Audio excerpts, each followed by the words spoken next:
It's obvious to the whole country.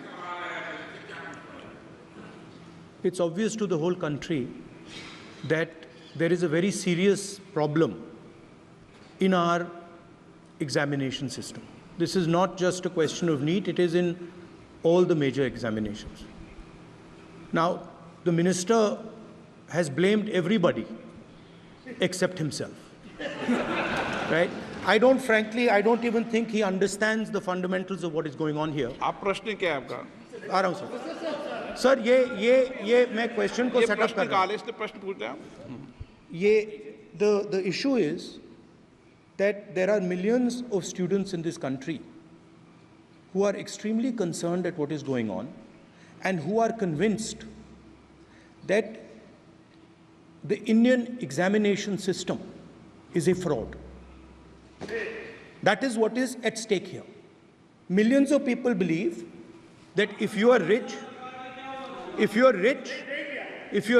and if you have money, you can buy the Indian examination system.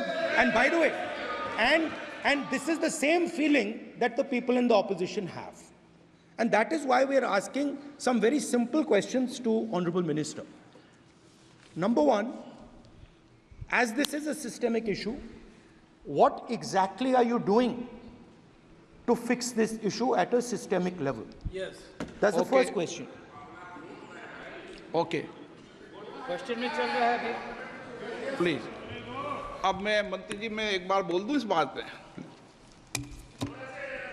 चलो मंत्री जी आप short में जवाब दो, फिर मैं बोल ही देता हूं। आज आप शॉर्ट में जवाब देना। अध्यक्ष महोदय, मेरे जो शिक्षा है, मेरे जो संस्कार है, मेरे जो सामाजिक जीवन है, मेरे को मेरे राज्य की, मेरे सूबे की जनता की स्वीकृति मिली है। मैं किसी की, मेरे बौद्धिक और मेरे संस्कार की सर्टिफिकेट मेरे को सारी सदन में किसी से नहीं चाहिए।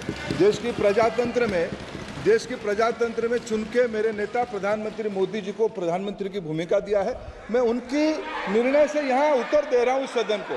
बाकी ये कहना चिल्लाने से सच झूठ नहीं हो जाएगा साहब। ये जो कहा गया देश की अभी की एग्जामिनेशन सिस्टम रबिश है सर, इससे दुर्भाग्यजनक बयान देश की नेता प्रतिपक्ष का कुछ नहीं हो सकता है सर। मैं कठोर शब्द से इसको निंदा करता हूं।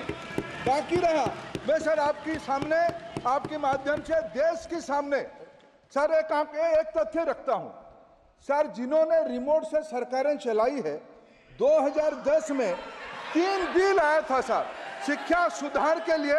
उन्हीं की पार्टी के नेता आदरणीय कपिल सिब्बल साहब 3 बिल लाए थे। उसमें से एक बिल था एजुकेशन, उसमें एक बिल था prohibition of unfair practice bill 2010, जिसकी उद्देश्य एजुकेशन इंस्टीट्यूशन में माल प्रैक्टिस को बंद करना। सर मेरे सरकार की हिम्मत है, अभी हमने पब्लिक एग्जामिनेशन की रेगुलरिटीज में बिल लाए, कानून बनाए।